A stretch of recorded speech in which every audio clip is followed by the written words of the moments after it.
दुख की खबर आज सुनी जब सुना कि हमारे पूर्व प्रधानमंत्री मनमोहन सिंह जी अब इस दुनिया में नहीं रहे। वो बहुत काबिल इकोनॉमिस्ट भी थे और उनने भारत की ये सबसे बड़ा काम जो उन्होंने किया, मैं समझता हूँ ये है कि भारत को इकट्ठे रखने की कोशिश की और इकोनॉमी को खोल दिया। पहले इकोनॉमी खुली नहीं थी। आज हम $1 ट्रिलियन की बात करते हैं, वो मेहरबानी मनमोहन सिंह की।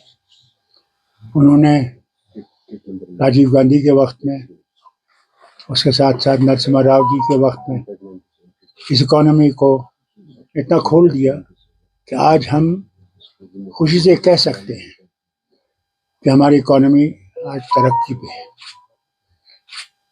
मैं इनके साथ वज़ीर था इनकी हुकूमत में और रिन्यूएबल एनर्जी को पहली दफ़ा हिंदुस्तान में रिकग्नाइज किया गया। ये वो एनर्जी है जो मैं समझता हूँ आगे के लिए सबसे बड़ी मुफीद होगी, न सिर्फ हिंदुस्तान के लिए बल्कि सारी दुनिया के लिए।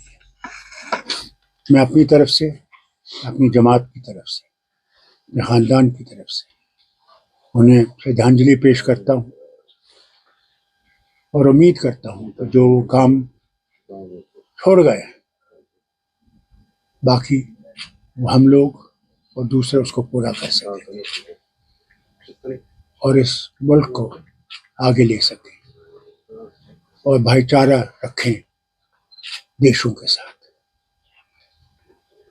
डॉक्टर साहब, चूंकि जैसे आपने खुद कहा एक इकोनॉमिस्ट मुल्क में आया था, जब मनमोहन सिंह के बारे में काफी क्रिटिसिज्म किया गया था जब उन्होंने अपना सोना गिरवी रखा, लेकिन उसकी काबिलियत ने ना वो सोना बल्कि उन कर्जों से भी मुल्क को मुक्ति दिलाई। मुल्क के साथ साथ डॉक्टर मनमोहन सिंह की बिल्कुल सही कहा आपने। बल्कि मैं ये भी कहूँगा कि हमारे भाई पंडित भाई जो यहाँ से गए थे और किसी ने भी कोई बड़ा कदम उठाया उनको वापस लाने का, उनकी मुश्किलात को जम्मू में दूर करने का, वो मनमोहन सिंह की हुकूमत में उन्होंने किया।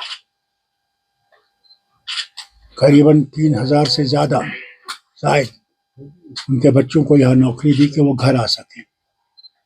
उनके लिए जगती जैसा एक कॉलोनी खड़ी जहाँ वो आराम से रह सकेंगे जब तक वापस आ सकें। उनकी बहुत सी बातें हैं। मैं तो समझता हूँ इकबाल का शेर बहुत सही है, निगाह बुलंद नज़र पर सोज है रख्त सफ़र मेरे कारवां के लिए। ऐसे लोग बहुत कम पैदा होते हैं और वही जो काम करते हैं उन्हीं के बारे में क्रिटिसिज्म होता है। और अल्लाह से मांगता हूँ कि उनके घर वालों को, उनकी बेगम को, उनके बच्चों को शांति दे कि वो दुख बर्दाश्त कर सके और कभी ये ना भूलें कि उन्होंने जो कुर्बानियाँ इस वतन के लिए दी हैं वो रायगा नहीं जाएंगे। डॉक्टर साहब, आप उनके साथ फेलो मेंबर ऑफ पार्लियामेंट भी थे, उनकी सरकार में मंत्री भी थे। क्योंकि ये वक्त नहीं है कि मैं ऐसी बात करूँ, फिर मौके आएंगे जब मैं आपसे बात करूँगा। आज तो इसी पे छोड़ दीजिए। क्या आपको लगता है प्रेजेंट गवर्नमेंट जो है उनके लिए डॉक्टर मनमोहन सिंह किसी मशाल राह से कम नहीं है? शायद कुछ सीखना पड़ेगा क्योंकि आज उस दुनिया से चले गए, लेकिन हर एक आंख पुरनम है जो उन्होंने अपना जिंदगी में जो रोल अदा किया है बिना किसी कास्ट एंड क्रीड के। इसमें कोई शक नहीं है। आज के लिए नहीं बल्कि आने वाली हुकूमतों के लिए भी उन्हें इनसे सबक सीखना चाहिए। कांग्रेस में शायद ये खला पूरा करना बहुत ही मुश्किल होगा। कांग्रेस छोड़ दीजिए, सारे वतन को ऐसे लीडर को तलाश करना बहुत मुश्किल होगा। ऐसे लीडर बहुत कम दुनिया में आते हैं। दूसरा महात्मा गांधी नहीं आया, जवाहरलाल नहीं आया, शेर कश्मीर नहीं आया। यह वक्त की बात है। डॉक्टर साहब, लेगेसी क्या होगी डॉक्टर मनमोहन सिंह की? कैसे इतिहास याद रखेगा उन्हें? सबसे बड़ी चीज तो यह है कि उसने वतन को एक रखने की कोशिश की, मोहब्बत पैदा की। ہمارے پڑوسی سے بھی محبت کی کوشش کی. انشاءاللہ ایک دن وہ ہوگا, وقت آئے گا. ڈاکٹر صاحب کیونکہ منموہن سنگھ اب نہیں رہے, لیکن بی جے پی کہنے لگی ہے کہ کانگریس جو ہے اس ڈیتھ کو بھی پولیٹیسائز کر رہی ہے.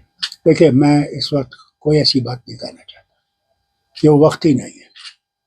آج ہم اسی پہ چھوڑ دیں. ڈاکٹر صاحب بہت بہت شکریہ. Thank you so much. السلام علیکم.